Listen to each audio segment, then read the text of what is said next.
G'day headbangers and welcome to Dazzle's Metalworks.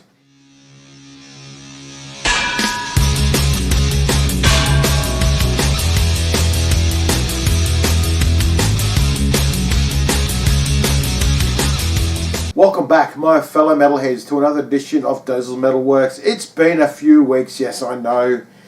Well, I had one of my kids had a birthday party, then I had a wrestling show that night. Then the following week, I had another kid's birthday party, and that took the rest of the whole day pretty much. So, yes, no rest for the wicked. So I'm constantly working even when I'm in my sleep. Anyway, this week is something I've been working on for a while. First, I'd like to do a shout out to Johnny Crossfire for making the graphics for this one. You did a freaking banger of a job, dude. Absolutely love it. And I've called it Triple Threat.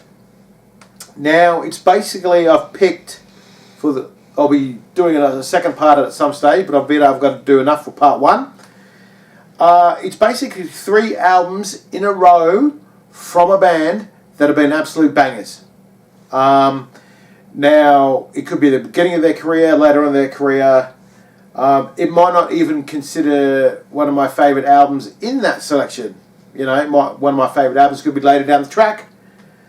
But it's still one of these 3 albums in a row have been, in my eyes, 3 of their best albums. So yeah, we'll start off. I actually have got a percentage of these albums on CD.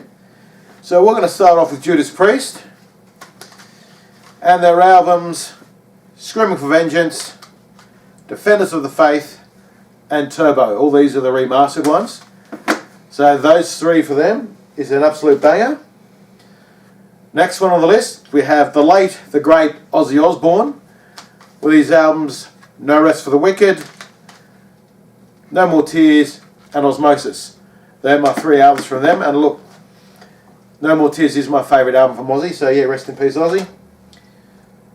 Next one, I actually have, this one's, Rex will agree with me on this one, Within Temptation, with their album The Silent Force, The Heart of Everything, which is our favourite album, and The Unforgiving, which is, I think it's a compilation album if I remember correctly. So that's the 3 for Within Temptation. Next one, I don't actually have the CDs, but I want to work on it. We have the band Heart with their self-titled album, the album Bad Animals, and then the album after that, Brigade. I do actually want to get those albums, so I think I've already got the Essential Heart, or did have, so I want to get those.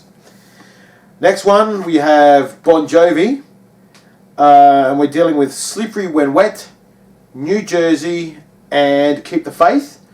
Look, I'm umming and ahhing whether to actually get those 3 albums, because to me Crossroad pretty much has all my favourite tracks on that, so who knows.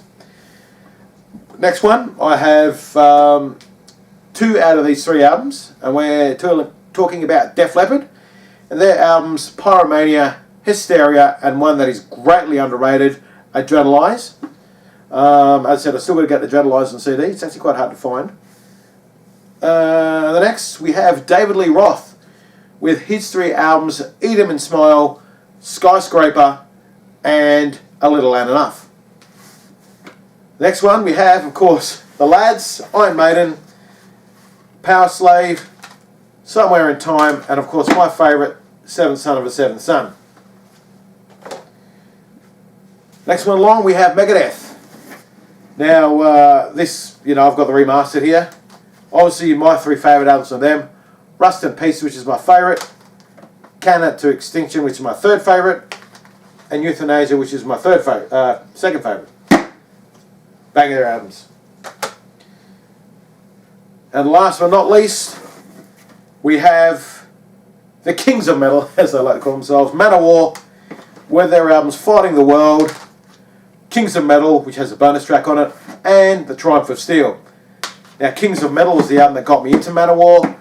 I did hear this week, I'll see it on Facebook, that they're going to plan to do a tour in 2027, world tour, which remains to be seen because they've never been to Australia, slack bastards.